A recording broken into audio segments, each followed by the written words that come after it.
This is tutorial number 129, and it covers how to insert angular dimensions within Catia V5. To start off, open up tutorial part number 127, which is included on the DVD.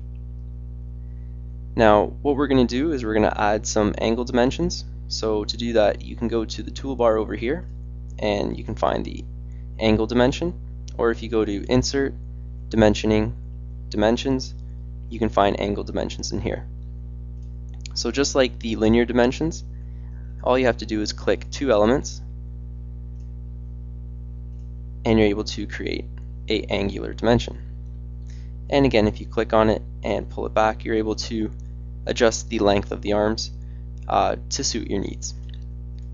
Now with the angle dimensions, the one thing that I really want to go over and emphasize is when you're creating them and say you're not getting the angle you're looking for, what you have to do is right click on it, go to Dimension Object, go to Angle Sector, and then adjust the angle sector to get the angle dimension that you're looking for.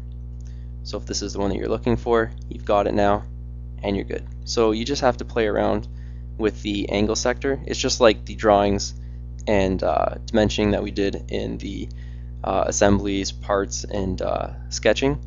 You have to play around with the angle sector to actually get the result you're looking for.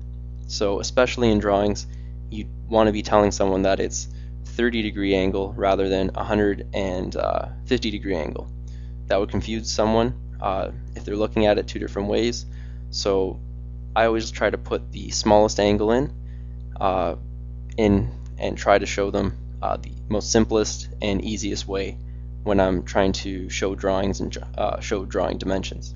So the more simple you keep it, the easier it is to read your drawings and the less confusion there will be.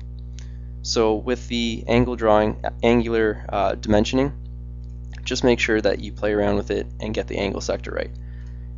It works just the same as the linear dimensioning, just again go over the angular sector. And that concludes our tutorial on angular dimensioning within Catia V5.